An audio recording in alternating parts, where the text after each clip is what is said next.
What's up, y'all? Sometimes I can't resist it. I gotta get the boogie on. Got a little, if you guys can see that, Black Label Society out here today while I do my paperwork. So it's almost beer 30. Classes are done for the day. Feeling good, dude. So, man, I got like 8-10 hours sleep last night. First time with my old ass. So I got plenty of energy today. Diet's got a lot to do with it too. But today I'm gonna do you guys a quick video on declination, magnetic declination. So I get, let me turn this shit down, hold on. Okay, so I get a lot of questions about declination from search and rescue students and land navigation students. I've got a class coming up on Wednesday, a land nav class. So I just thought, while I'm out here horse assing around, I'll do you a video on declination. So where I'm at, it's like 2 degrees, man, so not much. But I'll do you a video on that. And the hell, commercials. So I'll do you guys a quick video on magnetic declination. And we'll talk about it. Hang tight, let's get her done.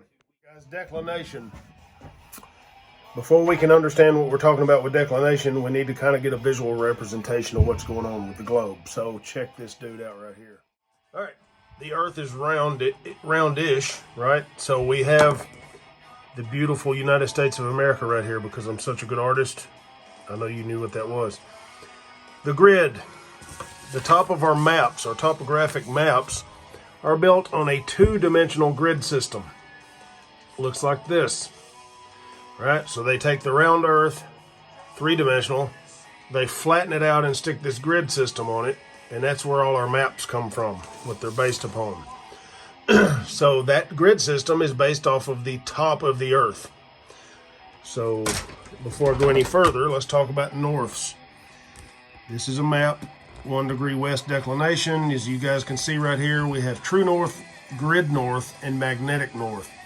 When we're talking about land navigation, we're only concerned with the difference, the angular difference between grid north and magnetic north. True north doesn't matter, adios, goodbye.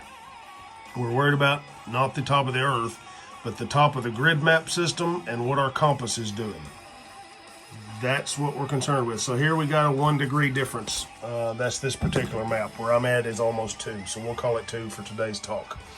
So we have our magnetic North Pole that is offset from the top of the grid system, or the north on the grid system. The magnetic pole is floating around all the time. You guys already know that declination changes year to year depending on where you're at. So it's floating around. Big magnetic fields all over the place. So this dotted line you guys see is just west of Memphis. That's called the agonic line, and there's your representation of that. If you're, this is of 2015, it hasn't changed a lot, but if you're on that agonic line or right there close to it, just west of Memphis, as you guys can see for the folks in my area, your compass reads true. There's 0 angular difference between magnetic and grid north if you're on this agonic line. We are just a little bit east of it. Okay, so that's why we're about 2 degrees of magnetic declination. So let me get this out of the way. Now, if I am, let me get all pimped out here. If I am east of this line, I have what's known as westerly declination. My compass is trying to point. Let me put this up here. This will be all sexy for you. My compass is trying to point to the west. Therefore, we have westerly declination if we are east of that line. If we are west of this line, the agonic line, our compass is trying to point to the east to the magnetic pole. Right? So then we would have easterly declination. So it's a little backwards right there. It could confuse you if you're not paying attention. But if you're east of the line, you have westerly declination. If you're west of the line, you have easterly declination. And you guys can see what's happening right there.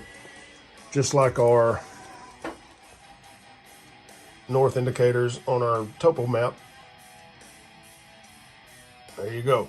All right, so the difference between your grid line and what your compass is doing is your GM angle, your grid to magnetic angle. for where we're at, it's about 2 degrees. So that's the difference, 2 degrees. All right, it might be 10, might be 20, might be 1, might be 6, depending on where you're at on the face of the earth. All right, so now if I break out my fancy Kaminga compass here, the military compass, and I lay my topo map out, and I shoot an azimuth on my map from point A to point B. Let's say I want to travel from here to here, point A to point B. I'm going to shoot my azimuth or use my protractor, get my azimuth, and then I can't preset the declination on this dude, so I got to do math. All right, so let's say if I plot a course from point A to point B and use my protractor, draw the line, and it tells me I need to travel on a, let me write this down. Let's just, for the sake of argument, my plotted course or my plotted route is 342 degrees from point A to point B.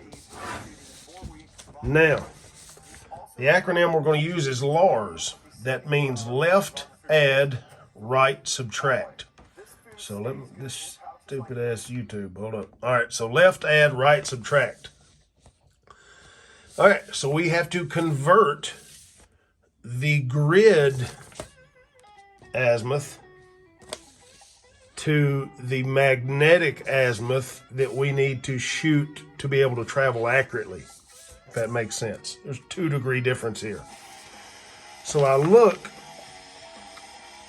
right here, and I see I have a 2 degree difference. So left add, right subtract. If I am going from grid to magnetic on this side of the country, if I'm going from map to field, grid to magnetic, I add the degrees. If I am going from magnetic to grid, I subtract the GM angle.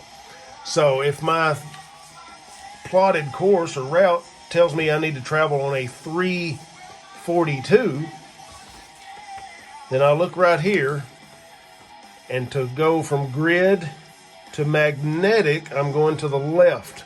Grid to magnetic, I add.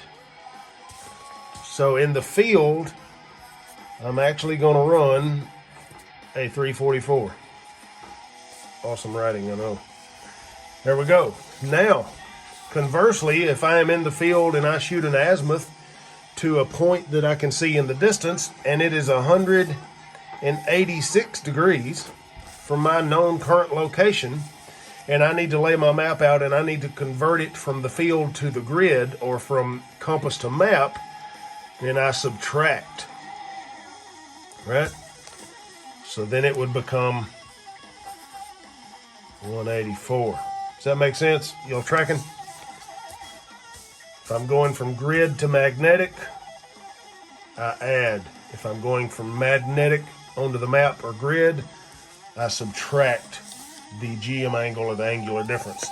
Now, if I am west of this pimped out agonic line right here, it's directly the opposite.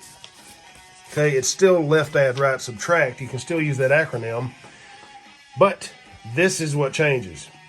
The add or subtract changes here. Subtract or add.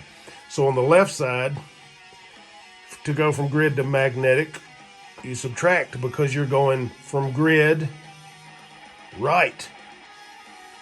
Right? Right. Subtract. Grid, magnetic, left, right. So then, same deal. If you're going from magnetic to grid, so magnetic to grid, we're going left, left add. It's just that simple, guys. I hope I didn't confuse any of you. So now, let's talk about this real quick. If you're cool and pimped out and you have an orienteering compass, they come with a set screw, little gold screw right there on the back, if you guys can see in that black ring. There we go. You can preset this dude. So this compass here, let's look real close. If we look, we are set on north right here, right on our arrow. But look at the red. Let me get something to point with here so I can be fancy. Look not at the red needle, but at the red doghouse or the red shed. That dude is pointing on about 358. Each one of these tick marks is 2 degrees, so we're actually about 358, which in reality, when I put red Fred in the shed, I'm actually running on a 2-degree azimuth, so I've just added it. Does that make sense? So you see what's happening right there. You can't do that with the Kamingas. You got to do the math, but you can preset this. And anytime you lay this on a topographic map in your area, as long as your declination is preset for your map, then dude, you blow and go. You lay the map down, you orient the map, you plot your direction of travel, away we go. And this is preset and you don't have to do all this math. All right, y'all, I hope I didn't confuse everybody with that. If you want to make life simple, get you an orienteering compass. I use them both. I'm a big fan of the Kamingas, man. They're tough, they're bulletproof. Just gotta do some math, not a big deal. But for search and rescue folks, that's the way to go. So anyway, quick video on magnetic declination and the LARS acronym. There are other acronyms out there. This is the best one to use. Always check your topo maps. It'll have what you need on there for your area. You can get these dudes where I order ours. mytopo.com. Boom. So it comes with our fancy little name on there. Our AO expanded. This is a 1 to 50,000 or 1 to 24,000 scale map. I'm not trying to get into scales today, but we have 1 to 50, 1 to 10, 1 to 24, whatever. So there you go. I am done with my paperwork today. I am about to go find me a bourbon and a Coke Zero or a cold beer and enjoy this beautiful weather and this beautiful weekend. So if you guys have some questions, leave me a comment down below. Please like whatever they say on the YouTube. Like the page, follow it, share it, whatever the hell. So God bless y'all. Stay safe. Happy trails, baby.